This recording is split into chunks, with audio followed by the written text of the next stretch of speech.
No que depender de mim, e eu posso dizer também pelo relator, nós vamos apresentar à população todos os caminhos necessários à investigação. Se nós vamos ter apoio lá da maioria, aí é uma outra história. Por exemplo, a questão de nós chamarmos assessores políticos do Senado. O requerimento foi rejeitado. Na próxima quinta-feira, vou colocar em pauta um requerimento de quebra de sigilo e de convocação do senhor Zé Ferreira, que é o Frei Chico, para vir, ele como vice-presidente do Sindinap, ele tem o que falar. Porque o presidente do Sindinap não veio com o habeas corpus para ficar em silêncio, então todos da diretoria têm que dar esclarecimentos. Se vai passar, aí é uma outra história. Mas a minha parte como presidente, nós vamos deixar muito transparente para todos. Observem bem, Paulo, vamos puxar um fio de raciocínio aqui. Em 2023, a Controladoria Geral da União fez um grande relatório dizendo que os descontos estavam todos eles permeados de documentos falsos. 2023. Vamos raciocinar sobre isso. Quando foi, naquele mesmo ano, o Sindinap e outros começaram a colocar os acordos. Aquele senhor Stefanuto que teve agora na última reunião, ele foi o que mais assinou acordos, né, no atual governo. Isso é um processo que começou anterior, não vamos deixar de fazer justiça. Mas nesse governo explodiu. Resultado, quando a Dataprev negou, e eu tenho os dados todos, a Dataprev diz assim, não é possível porque a documentação não está correta, e não quis fazer os lançamentos. 3 dias depois, veio uma ordem para que a Dataprev fizesse os lançamentos de qualquer maneira. Quem deu essa ordem? De onde veio a definição para que os órgãos descumprissem a legislação e o próprio relatório da CGU? Esse relatório ficou de 2023, 2024, só agora, em abril desse ano, 1 ano e meio depois, é que veio a operação da Polícia Federal e os descontos foram suspensos e, ao que parece, suspensos temporariamente. Porque no que depender da AGU nessa decisão, nessa posição lá no Supremo, eles defendem que os descontos continuem e que tem que ser feita uma verificação por lei. Ou seja, nós temos uma blindagem, na minha visão, nós temos um esquema muito bem montado, que é muito semelhante, porque os grupos agiram da mesma maneira e têm os mesmos personagens ligados a diversos outros entes políticos que ajudaram e facilitaram a entrada das associações e os descontos indevidos. Senador, essa CPMI, como o senhor disse, é muito importante, porque existe já um descrédito, né, imenso de que se os órgãos de controle que deveriam estar cuidando disso, e aí a gente fala da CGU, do TCU, da Polícia Federal, do Ministério Público, se de fato estariam atuando aí em prol da população. A pergunta é, tem algo, né, a partir dessa CPMI que o Congresso possa fazer para impedir que isso se repita? Porque, como o senhor acabou de falar, além de todo o absurdo que aconteceu, nós hoje em dia não estamos seguros que esses descontos indevidos não continuem. Bem, eu creio que uma das grandes colaborações da CPMI no âmbito legislativo, que é a nossa atuação, é nós deixarmos claro a fragilidade que nós temos hoje na Previdência Social. E o relatório, ele não vai conter apenas as responsabilidades por pessoa e por entes políticos, que é uma obrigação do relatório esclarecer a população, mas também sugestões de legislação para que a gente possa tornar a Previdência mais segura. É interessante que um dos acusados, né, um dos investigados, o que roubou, desculpa a expressão, recebeu muito dinheiro, né, indevidamente, porque as pessoas não autorizaram. Esse senhor diz que a CPMI quer privatizar a Previdência.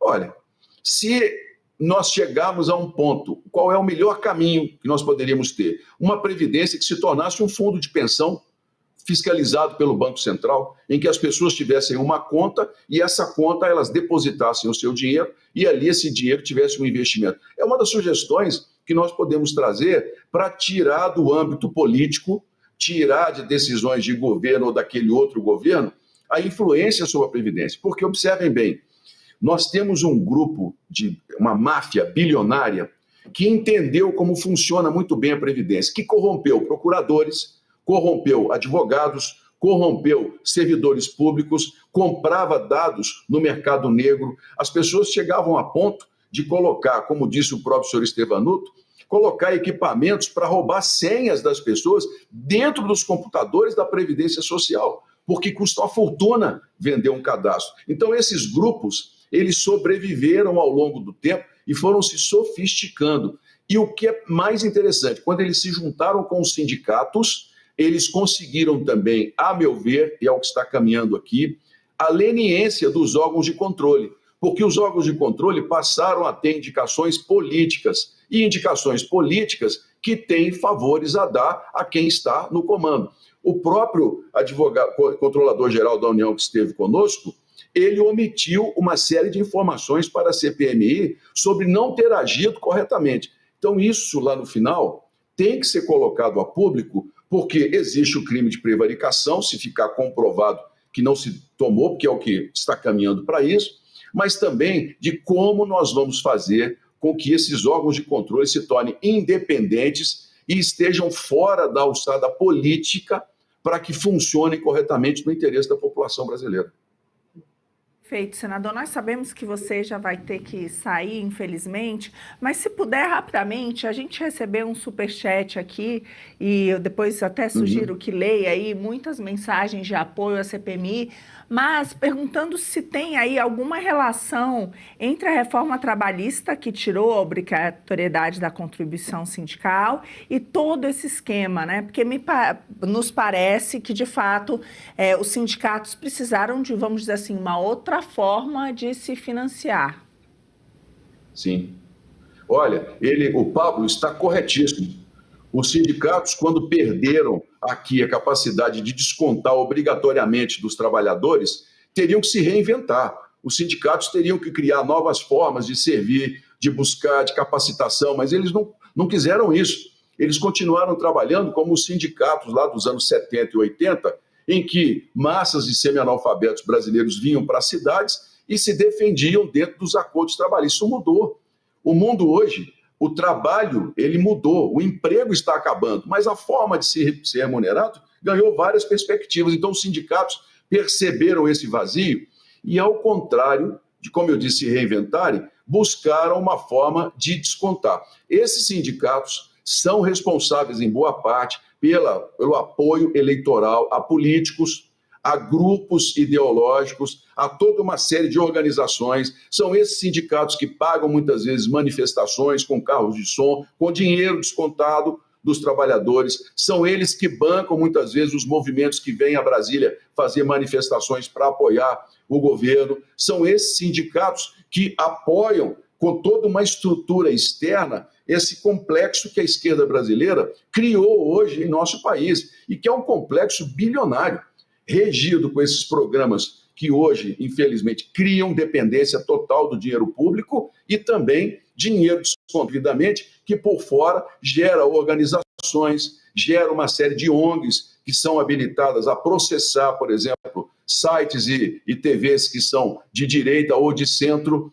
Essa organização é feita com dinheiro descontado, dinheiro que a maioria nem está sabendo. E nós vimos, o Pablo está corretíssimo, os sindicatos, quando não conseguiram se reinventar, o que eles fizeram? Eles passaram a se juntar a esses processos políticos para poder descontar das pessoas sem que elas soubessem e criaram essa vergonha que foi esse golpe bilionário nos aposentados brasileiros, que nós estamos lutando para desmascarar, mas que esse esquema de blindagem está tentando de todas as maneiras nos impedir de caminhar, mas não vai conseguir.